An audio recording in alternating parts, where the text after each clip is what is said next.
ज्यांना गटप्रवर्तक म्हणून नाव दिलेलं आहे त्यांनी, तर त्यांना 10,000 रुपये देण्याचं जे मान्य केलेलं होतं ते मान्य करू असं ते म्हणतात. पण कॅबिनेटच्या वेळेला मीटिंग होऊन पण त्यांनी आमचा विषय घेतलेला नाही.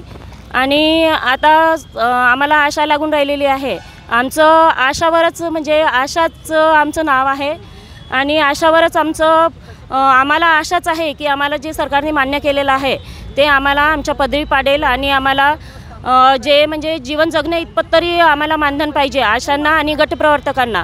आशा जसं गावागावात काम करते, आपापल्या गावात काम करते, एका गावामध्ये एक आशा असते 1000 लोकसंख्येमागे, तर त्या आशाचं मानधन जीवन जगण्या इतपत तरी असायला पाहिजे. तिचं किमान 15,000 तरी मानधन असायला पाहिजे.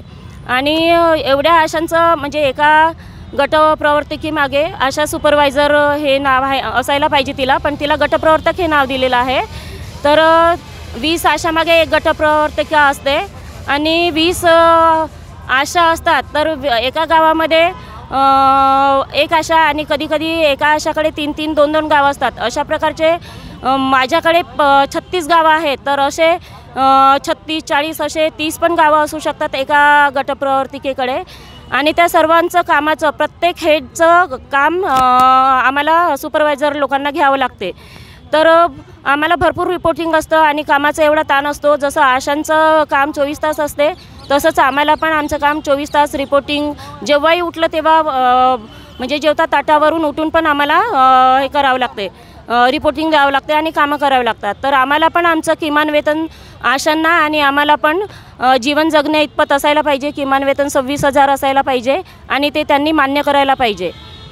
आणि उद्याची शेवटचं जसं अर्थसंकल्पीय शेवटचा दिवस आहे, तर आम्हाला पूर्ण आशा आहे की त्यांनी आम्हाला आमचे जे घोषणा केलेली आहे की आशांना 7,000 आणि गटप्रवर्तिकांना 10,000 रुपये, तर हे त्यांनी मान्य करायला पाहिजे आणि आम्हाला चांगलं जीवनमान जगता येईल यासाठी उद्याचा याच्यामध्ये अर्थसंकल्पीय अधिवेशनामध्ये त्यांनी शासन आदेश काढायला पाहिजे, हीच आम्ही त्यांच्याकडून अपेक्षा करतो. आणि हीच अपेक्षा करून आम्ही इथे आंदोलनाची समाप्ती करू. आणि नाही जर आम्हाला GR काढला तर आम्ही पुन्हा आंदोलन सुरूच ठेवू. खात्या आरोग्य मंत्री तानाजी सावंत यांनी सांगितलं की आशा वर्करचा 7,000 आणि गटप्रवर्तकांचा 10,000 असा आम्ही मानधन वाढवून देऊ. आणि त्यानंतर त्यांनी 2 महिने आम्ही वाट पाहिल्यानंतरसुद्धा आमचा GR काढला नाही. आणि 2 महिने झाले GR. आता आम्ही 12 जानेवारीपासून पुन्हा संप पुकारला आहे. तरी आम्ही एवढे दिवस झाले 14 दिवस आम्ही आझाद मैदानावर राहिलो. तिथे पण आमचे असे म्हणजे उन्हात आणि थंडीमध्ये असे हाल झाले सर्व आशांचे. अशा रडत होत्या सर्व आशा. त्यांच्याकडे पाहून म्हणजे प्रत्येक आशाची अशी व्यथा अशी सांगण्यासारखी आहे तिथे की किती आशांचे हाल झाले, भुकेने असे तडफडत होत्या. तरी अशा सरकारला अशी आमची अशी दया नाही येत आहे. हे असं गिधाडाच्या कातडीचं असं हे सरकार आहे.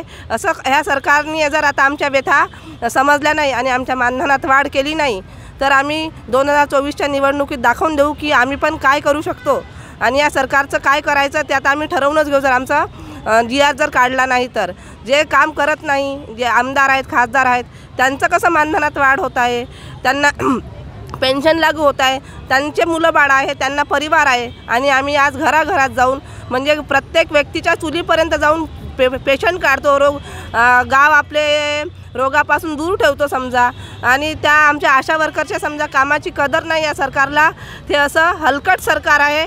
ह्या सरकारला असं आम्ही जर आमचा विचार जर नाही केला तर आम्ही ह्या सरकारला काय करून दाखवू हे पाहून घ्यावे सरकारने. एवढे बोलते मी. तारिका अनिल जारोंडे आणि मी नागपूर जिल्ह्याची आहे आणि माझा PSC आहे पाचगाव, तालुका उमरेड आहे. GR काढा, एकच नारा GR काढा, एकच नारा GR काढा. यांचा नारा आहे एकच नारा GR काढा. आणि त्यांनी जसं नारे काही बनवलेले आहे, जे महत्त्वपूर्ण नारे ज्यांनी सरकारचे ज्यांनी काही कानाडोगडी जे करत आहे ते त्यांच्या लक्षात येणार आणि त्यांची मागणी पूर्ण करणार. मॅडमने अजून एक नारा त्यांनी बनवला आहे. त्यांच्या मी विशेषतः त्यांचं नाव मॅडमचं नाव मी विचारून घेतो. म्हटलं मॅडम काय म्हटलं तुमचं नाव? सरिता सत्यवान खांडेकर, पाचगाव PSC उमरेड तालुका नागपूर जिल्हा. आणि तुमचा जो नारा आहे सगळ्यांनी एक त्या नारा रोजी रोटी दे न सके वो सरकार निकम्मी है, वो सरकार निकम्मी है, वो सरकार बदलनी है, जो सरकार निकम्मी है वो सरकार बदलनी है. सके वो सरकार निकम्मी है। रोजी रोटी दे ना सके वो सरकार निकम्मी है।